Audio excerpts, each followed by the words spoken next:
প্রেত সংকেত ৯১.৩ FM।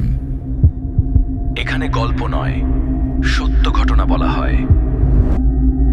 আজকের ঘটনাটি শুরু করার আগে আপনাদের একটি প্রশ্ন করতে চাই।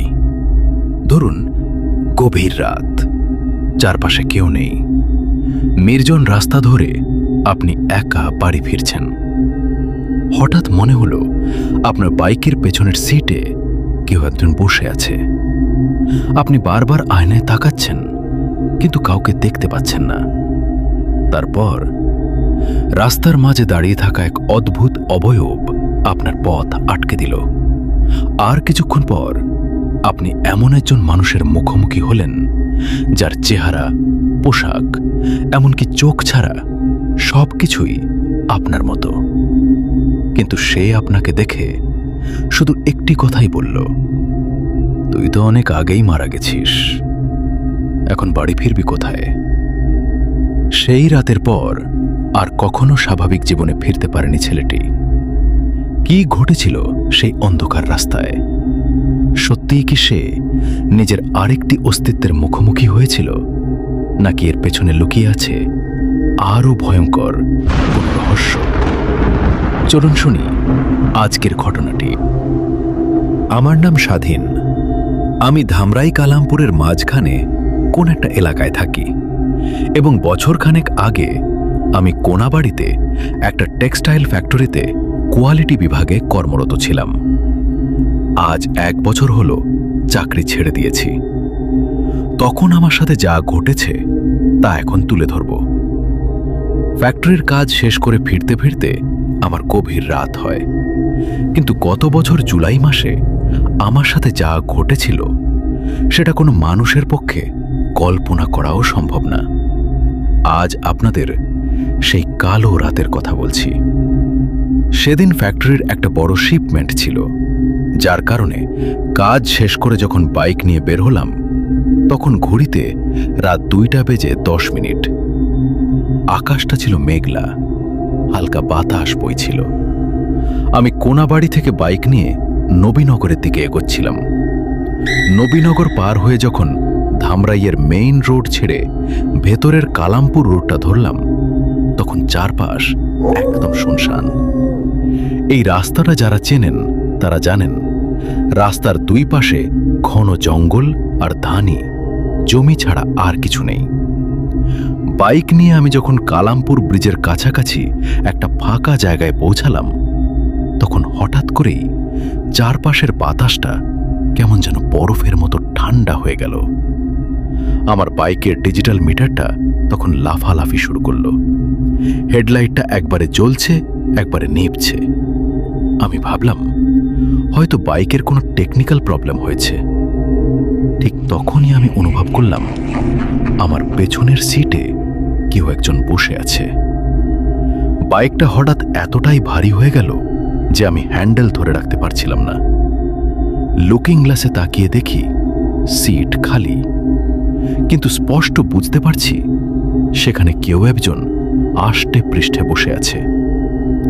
আমি বাইকের গতি বাড়াতে চাইলাম, কিন্তু তখনই অদ্ভুত একটা ব্যাপার ঘটল। আমার বাইকের লাইটটা পুরোপুরি বন্ধ হয়ে গেল। ভয়ার্থ চোখে তাকালাম রাস্তার দিকে। দেখলাম অন্ধকার থেকে সাদা একটা অবয়ব ধীরে ধীরে রাস্তার মাঝখানে ফুটে উঠছে।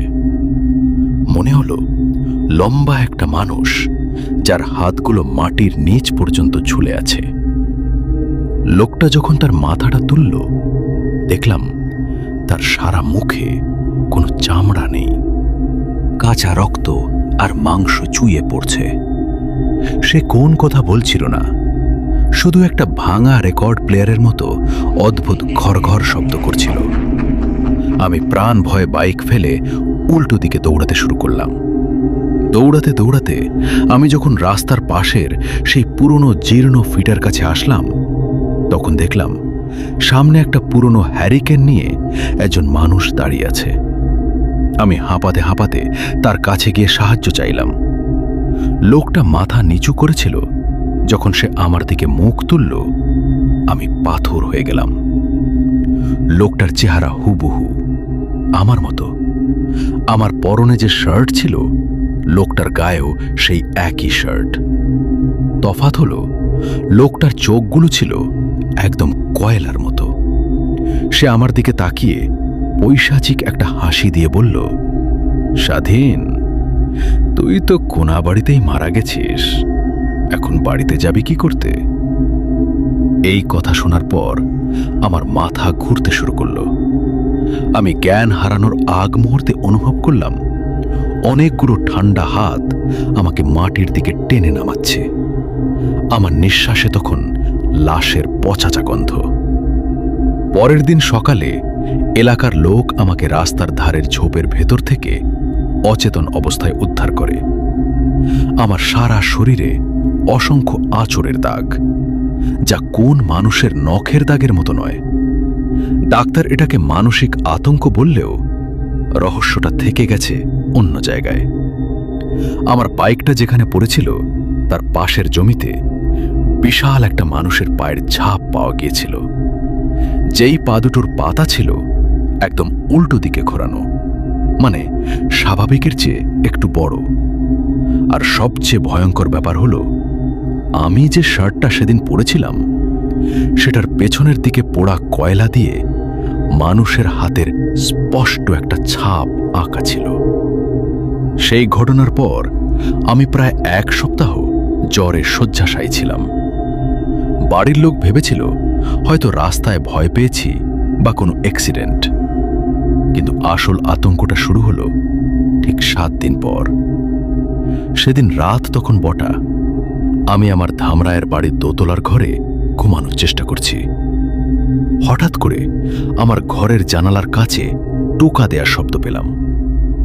আমাদের বাড়ির পাশে কোনো কাঁচ নেই যে ডালপালায় এসে জানলার কাঁচে লাগবে। শব্দটা ছিল ঠিক এমন যেন কেউ হাতের বড় নখ দিয়ে জানলার কাঁচে আস্তে আস্তে আঁচড় কাটছে।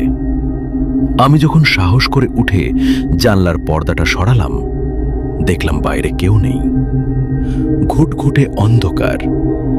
কিন্তু জানলার ধুলো পড়া কাছে আমি যা দেখলাম তাতে আমার চিৎকার আটকে গেল। জানলার বাইরের দিক থেকে কেউ একজন কাদা দিয়ে লিখে রেখে গেছে, তুই একা নস। পরদিন সকালে আমি যখন কোনাবাড়িতে ফ্যাক্টরিতে কাজে গেলাম, আমার কলিগরা আমাকে দেখে চমকে উঠল। তারা বলল, স্বাধীন, তোর ঘাড়ের পেছনের দিকটা এমন নীল হয়ে আছে কেন? মনে হচ্ছে কেউ শক্ত করে চেপে ধরেছিল। আমি আয়নায় তাকিয়ে দেখলাম 4টা লম্বা আম্বা আঙুলের ছাপ আমার ঘাড়ে স্পষ্ট বসে আছে। কাজ করতে করতে হঠাৎ আমি খেয়াল করলাম ফ্যাক্টরির কোয়ালিটি ল্যাবের শব্দহীন পরিবেশে আমার পেছনে কেউ একজন হাঁটছে। আমি যখনই পেছনে ফিরি দেখি কেউ নেই, কিন্তু অদ্ভুত ব্যাপার হলো, আমি যে জায়গায় দাঁড়িয়ে কাজ করছিলাম তার ঠিক পাশে একটা ভেজা পায়ের ছাপ। সেই পচা গন্ধটা আবারও আমার নাকে এসে লাগলো। ওই দিন ফ্যাক্টরি থেকে ফিরতে আমার সাহস হচ্ছিল না। আমি এক বন্ধুর সাথে নবীননগর পর্যন্ত আসলাম। ও আমাকে সেখান থেকে বিদায় দিল। ভাবলাম বাকি পথটা দ্রুত পাড়ি দেব। কালামপুর রোডের সেই নির্দিষ্ট বাঁকটা আসার ঠিক আগে আমার বাইকের স্পিডোমিটার নিজে থেকেই শূন্যে নেমে গেল। বাইক চলছে, স্পিড দেখাচ্ছে না। হঠাৎ আমার কানের খুব কাছে কেউ একজন হেসে বলে উঠল, সেদিন তোকে ছেড়ে দিয়েছিলাম, আজ তোকে তোর নিজের সাথে দেখা করাবো। আমি তাকিয়ে দেখি রাস্তার একদম মাঝখানে একটা কাঠে কফিন পড়ে আছে। কফিনটা খোলা। আমি বাইক থামিয়ে দিতে বাধ্য হলাম। কফিনের ভেতর উকি দিয়ে দেখলাম সেখানে আমি শুয়ে আছি। ঠিক আমার বর্তমান অবয়ব, একই পোশাক, কিন্তু সেই লাশের চোখগুলো হঠাৎ খুলে গেল। আমি প্রাণপণ শক্তিতে বাইক ঘুরিয়ে পালানোর চেষ্টা করলাম। তখন দেখলাম আমার চারপাশটা ধামরায়ের পরিচিত রাস্তা নয়। আমি যেন কোনো এক আদিম শ্মশানের মাঝখানে ঢুকে পড়েছি। শত শত মানুষ হাহাকার করছে, আর তাদের সবারই পা উল্টো দিকে ঘোরানো। আমি চিৎকার করে যখন জ্ঞান হারালাম, তখন মনে হলো আমার পিঠে কেউ কামড়ে ধরেছে। সকালে নিজেকে আবিষ্কার করলাম ধামরায়ের সেই পুরনো ভিটার একদম ভেতরে, যেখানে আগের রাতে আমি দৌড়ে গিয়েছিলাম। আমার পকেটে থাকা ফোনটা বের করে দেখি সকাল 10টা বাজে। ফোনে নেটওয়ার্ক নেই। কাউকে যে কল দেব, অদ্ভুতভাবে ফোনের কল লিস্টে একটি নাম্বারও নেই। শরীর কাজ করছে না। বাড়ি ফিরে যাব কিভাবে সেই চিন্তা করছি। সেখান থেকে বাইকটা নিয়ে রাস্তায় আসলাম অনেক কষ্ট করে। আস্তে আস্তে বাইক চালিয়ে বাড়িতে পৌঁছালাম। সবাই আমার অবস্থা দেখে বললেন, কারো সাথে ঝগড়া করেছি কিনা। আমার গলায় হাতের কালো ছাপ। এর মানে কি? এই যে সেই অশুভ শক্তিটা আমার শরীরের ভেতরেই ঢুকে পড়েছে। কারণ আমি তারপর থেকে রাতে আয়নায় তাকালে নিজের চেহারার পেছনে অন্য কারো ছায়া দেখতে পাই। আমার ভয় হয় একদিন হয়তো আয়নার ভেতরের স্বাধীনটা বাইরে চলে আসবে, আর আমি চিরতরে হারিয়ে যাব ওই অন্ধকারে। আমি দিন দিন মানসিকভাবে ভেঙে পড়তে থাকি। বাড়ির লোক আমাকে নিয়ে ধামরায়ের এক জানাশোনা কবিরাজের কাছে যায়। সময় ছিল রাত 8টা। তিনি একাই ছিলেন পুরো ছোট বাড়িতে। তিনি আমার হাতে একটা কালো সুতো বেঁধে দিয়ে বললেন, আগামী দিন রাত একা কোথাও বের হবে না, আর ঘরের আয়না ঢেকে রাখবে। আমি তার কথা মতো কাজ করলাম। কিন্তু দ্বিতীয় রাতে যা ঘটল তা আমার কল্পনাকেও হার মানিয়ে দিল। রাত 2টা আমি বিছানায় শুয়ে আছি, কিন্তু ঘুম নেই। হঠাৎ আমার ঘরের মেঝেতে পানি পড়ার শব্দ শুনতে পেলাম। আমি লাইট চালালাম। দেখলাম আমার ঘরের মেঝের ঠিক মাঝখানে একটা বড় পানির ঝোপ, আর সেই পানি থেকে পচা গন্ধটা আসছে। আশ্চর্যের বিষয় হলো, ছাদ থেকে পানি পড়ার কোনো চিহ্ন নেই। আমি যখন সেই বাড়ির ঝোপটার দিকে তাকালাম, দেখলাম পানির ভেতরে কোনো প্রতিবিম্ব দেখা যাচ্ছে। সেটা আমার ঘরের ছাদ নয়, সেটা যেন কোনা বাড়ির সেই কোয়ালিটি ল্যাবের ছাদ। হঠাৎ করেই ঘরের লাইটটা তপ করে নিভে গেল। আমি অন্ধকারে অনুভব করলাম কেউ একজন আমার বিছানায় পায়ের কাছে এসে দাঁড়িয়েছে। আমি সাহস সঞ্চয় করে চিৎকার দিয়ে বললাম, কে তুই? কি চাস আমার কাছে? অন্ধকার থেকে একটা কর্কশ কণ্ঠস্বর ভেসে এলো, তোর এই কালো সুতো আমাকে আটকাতে পারবে না স্বাধীন। তুই যাকে কবিরাজ ভাবছিস সে তো নিজেই আমার গোলাম। আমি আতঙ্কে জমে গেলাম। তখনই আমার আয়নাটা, যেটা আমি কাপড় দিয়ে ঢেকে রেখেছিলাম, সেটা সশব্দে ভেঙে চুরমার হয়ে গেল। কাপড়ের নিচ থেকে কাঁচের টুকরোগুলো ছিটকে সারা ঘরে ছড়িয়ে পড়ল। আমি টর্চ চালালাম। দেখলাম আয়নার একটা বড় টুকরোই আমার প্রতিবিম্ব দেখা যাচ্ছে, কিন্তু সেই প্রতিবিম্বটা আমার সাথে তাল মেলাচ্ছে না। আমি টর্চ ধরে আছি, কিন্তু আয়নার ভেতরে থাকা আমিটা আমার দিকে তাকিয়ে হাসছে। আয়নার ভেতরে সেই রূপটা ধীরে ধীরে কাচের বাইরে বেরিয়ে আসতে শুরু করল। তার হাতগুলো লম্বা, আমার গলার দিকে এগিয়ে আসছিল সেগুলো। আমি দৌড়ে ঘর থেকে বের হতে চাইলাম, কিন্তু দরজাটা কোনোভাবেই খুলছে না যেন। বাইরে থেকে কেউ সেটাকে ওয়েল্ডিং করে আটকে দিয়েছে। আমি তখন দেয়ালে ঝোড়ানো আমার সেই বাইকের চাবিটায় হাত লাগালাম। অদ্ভুতভাবে চাবিটা বরফের মতো ঠান্ডা হয়ে গেল এবং সেখানে নীল রঙের একটা আভা বের হলো। সেই আলোটা দেখার সাথে সাথে ছায়াটা চিৎকার করে পেছাতে লাগলো।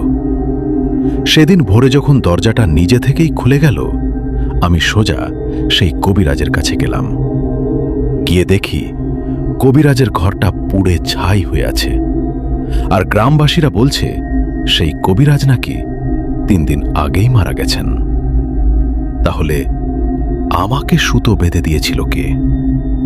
আমরা সবাই যাকে দেখলাম, কে ছিল সে? এটা একটা রহস্য, এবং সেই রহস্য থেকেই গেল। আজও আমি যখন কোনো কাজ থেকে ফেরার পথে কালামপুর রোডের সেই বাঁকটা পার হই, আমার বাইকের লুকিং গ্লাসে আমি নিজের বদলে সেই রক্তাক্ত অবয়বটা দেখতে পাই। সে হাত নেড়ে আমাকে ডাকে। আমি জানি সে এখনো আমার অপেক্ষায় আছে। হয়তো এই কাহিনীটা যখন আপনি পড়ছেন, সে আপনার স্টুডিওর বাইরে দাঁড়িয়ে থাকতে পারে, কারণ সে শুধু এখন আমাকে নয়, আমার কাহিনী যারা শুনছে তাদেরও চিনে ফেলেছে। তো ঘটনা তো আরো অনেক বাকি। এই ঘটনা সিলেক্টেড হলে পার্ট 2 লিখব। সবাই ভালো থাকবেন। আসসালামু আলাইকুম। এই বলেই তিনি তার ঘটনা শেষ করেছেন এবং আশা করছি এই ঘটনাটি আপনাদের ভালো লেগেছে। যদি ভালো লাগে অবশ্যই আমাদের জানাবেন। তো দর্শকবৃন্দ, এই ছিল আজকের ভয়ঙ্কর ঘটনাটি। ঘটনাটি শোনার পর আপনার কি মনে হয়? সেই রাতের অভিজ্ঞতা কি শুধুই কাকতালীয় ছিল, নাকি সত্যি এমন কিছু শক্তি রয়েছে যা আমাদের চোখে দেখা যায় না?